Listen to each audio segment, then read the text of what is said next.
അന്ന് അൻവറിന്റെ പരാതിയിൽ പി ശശിക്കെതിരായിട്ടുള്ള പരാമർശമൊന്നും ഉണ്ടായിരുന്നില്ല.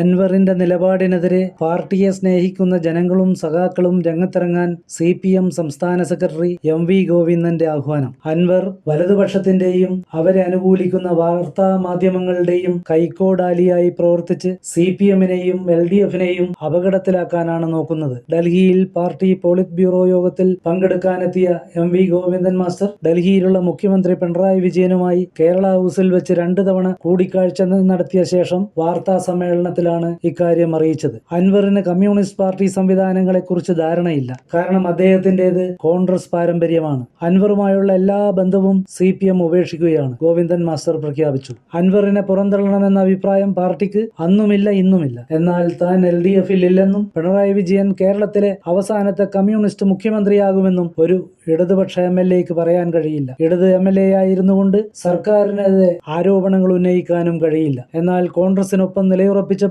ഒരു MLA പോലും ആകാനും അദ്ദേഹത്തിന് കഴിഞ്ഞിരുന്നില്ല. വർഗ ബഹുജന സംഘടനകളിലൊന്നും അൻവർ ഇതുവരെ പ്രവർത്തിച്ചിട്ടില്ല. അതുകൊണ്ട് തന്നെ പാർട്ടിയുടെ പ്രവർത്തനത്തെക്കുറിച്ചും സംഘടനാ രീതികളെക്കുറിച്ചും അദ്ദേഹത്തിന് അറിവില്ല. അന്വേഷണം നടക്കുന്നതിന് മുമ്പ് ശശിക്ക് മുഖ്യമന്ത്രി ക്ലീൻ ചീറ്റ് നൽകിയതല്ല. ഭരണരംഗവുമായി ബന്ധപ്പെട്ട കാര്യങ്ങൾ ഏറ്റവും നന്നായി അറിയുന്നത് മുഖ്യമന്ത്രിക്കാണ്. ശശിയുടെ പാർട്ടിയുമായി ബന്ധപ്പെട്ട കാര്യങ്ങൾ എന്തെങ്കിലും ഉണ്ടെങ്കിൽ പാർട്ടി അത് പരിശോധിക്കും. എല്ലാവരുടെയും പരാതികളും ആവലാതികളും പരിശോധിക്കുക എന്നതാണ് പാർട്ടി നയം. ജനങ്ങളുടെ പരാതി പരിശോധിച്ച് മുന്നോട്ടു പോകുന്ന അതേ നയം തന്നെയാണ് സർക്കാരിൻ്റെതുമെന്ന് ഗോവിന്ദൻ മാസ്റ്റർ പറഞ്ഞു. പാർട്ടിയെ സംബന്ധിക്കുന്ന നയം പാർട്ടിയോടും സർക്കാരിനെ ബാധിക്കുന്ന വിഷയങ്ങൾ സർക്കാരിനെയുമാണ് അൻവർ അറിയിക്കേണ്ടിയിരുന്നത്. എന്നാൽ ഭരണവുമായി ബന്ധപ്പെട്ട പരാതി മാധ്യമങ്ങളോട് പരസ്യമായി ഉന്നയിച്ച ശേഷമാണ് അൻവർ പാർട്ടിയെ സമീപിച്ചത്. മന്ത്രി മുഹമ്മദ് റിയാസിനെയും അദ്ദേഹത്തിന്റെ ഭാര്യയെയും ആക്ഷേപിച്ചു. എന്നാൽ മുഹമ്മദ് റിയാസിനെ പ്രകീർത്തിച്ച് പോസ്റ്റിട്ടയാളാണ് അൻവർ. DYFI അഖിലേന്ത്യാ പ്രസിഡന്റ് ആയിരുന്നപ്പോഴാണ് അദ്ദേഹം തെരഞ്ഞെടുപ്പിൽ മത്സരിച്ച് ജയിച്ചത്. മുഖ്യമന്ത്രിക്കെതിരെയും അൻവർ ആരോപണമുയർത്തി. കമ്മ്യൂണിസ്റ്റ് മുഖ്യമന്ത്രിമാർക്കെതിരെ